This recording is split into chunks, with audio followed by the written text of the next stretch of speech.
In trying to deduce what wine Chateau Picard was making, I have subscribed to a vision of the universe built upon order, logic, and the fundamental rules of physics and geography. The cues at Paramount, though, have sought to utterly undermine the very fabric of causation and rationality, all in an attempt to sell us some bullshit Bordeaux. Hi, I'm Harrison, a certified sommelier and wine professional on trial for the sins of all humanity. Today, we're finally getting to the bottom of the mystery of Chateau Picard. Maybe.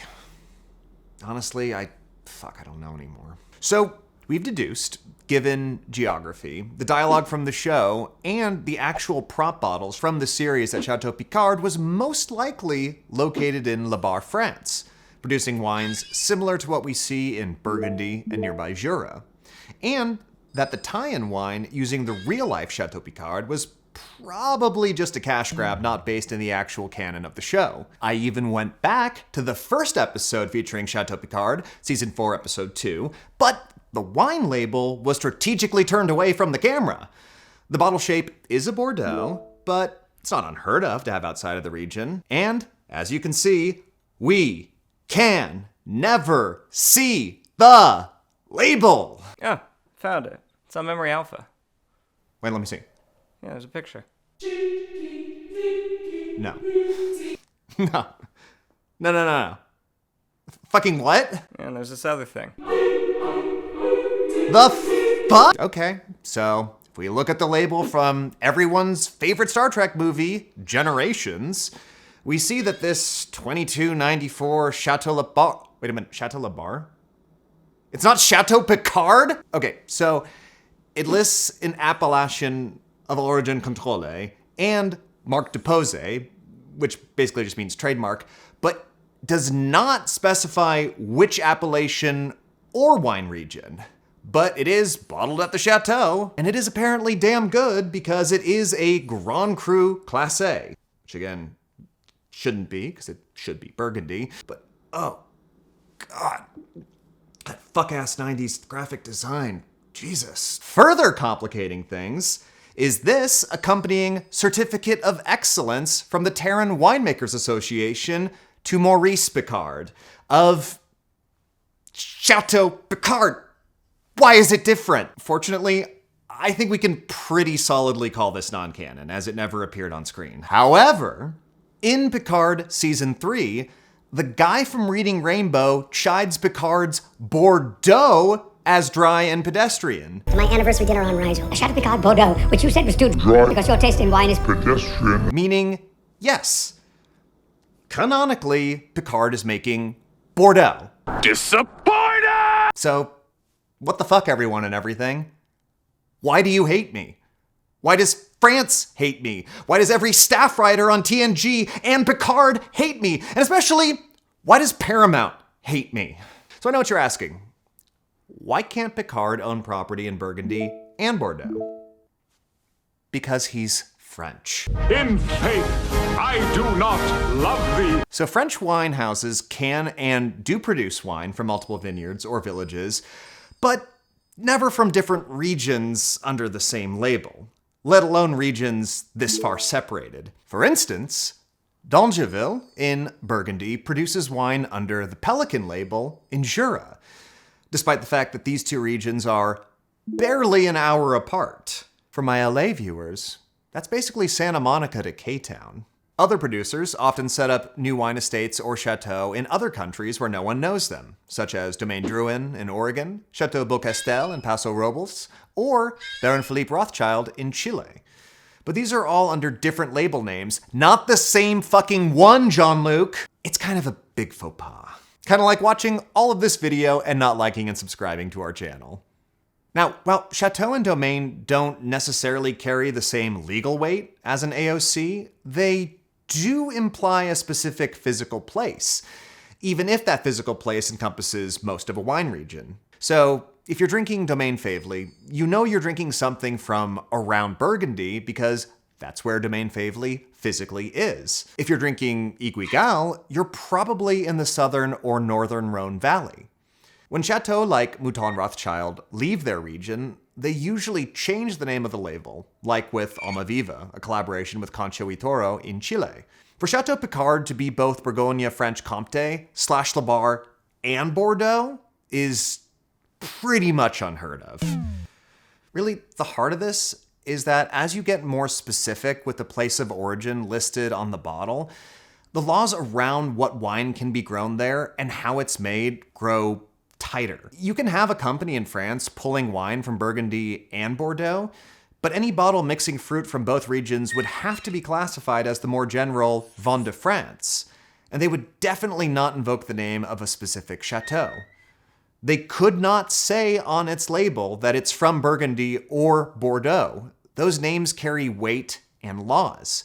And especially, they couldn't say mise en bouteille au chateau like we see on all these labels. Larger production companies like Yellowtail in Australia or Franzia in the US operate essentially the same way.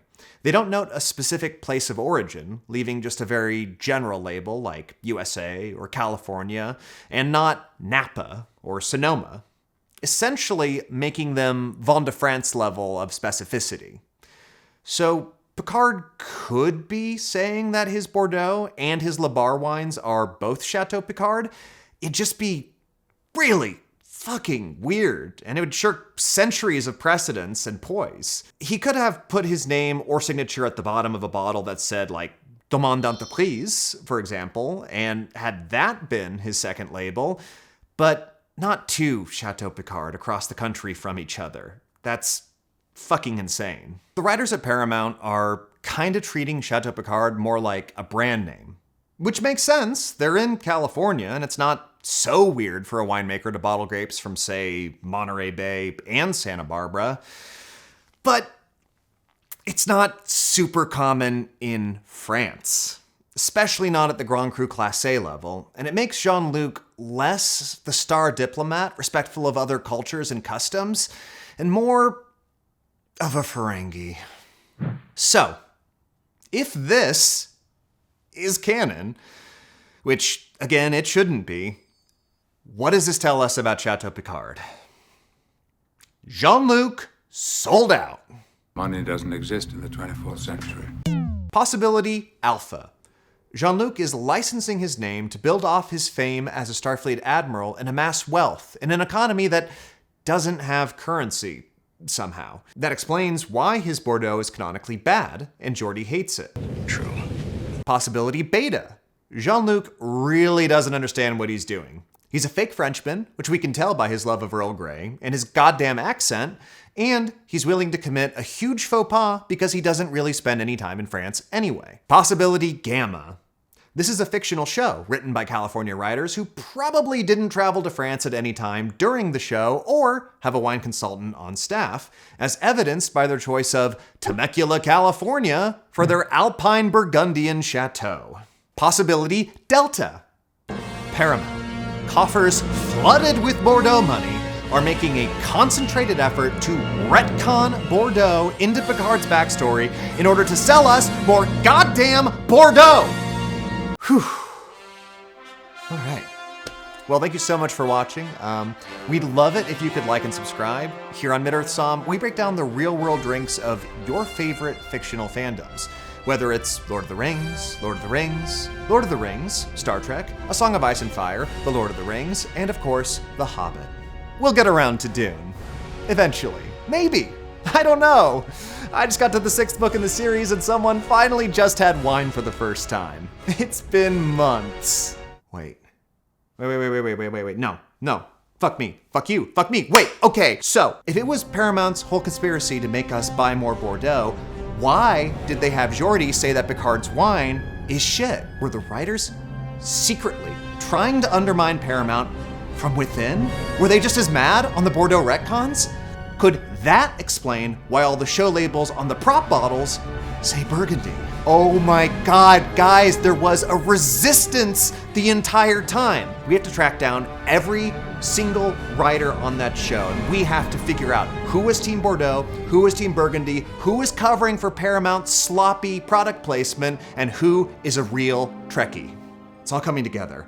Paramount, flooded with Bordeaux money, hired a hit squad to take out Gene Roddenberry, whose early 2 seasons were very anti-capitalism, and the later seasons which were very wine-heavy, and then they slowly laid the groundwork. Because remember, in Bordeaux, they used to have the en premier system where people would buy futures of Bordeaux stock. So they're always thinking about the future, right? You take out Gene Roddenberry, you get rid of the socialist message, you instill the Ferengi as the main characters, and you sell Bordeaux. Oh, it was all so clear this entire time. I'm an idiot. How did I not see it? It was just right there. Oh no, we can't tell him. We can't release this. We have to go to the FBI. This is too big for either of us as YouTubers. We have to go to Cash Patel. We have to go to Cash Patel.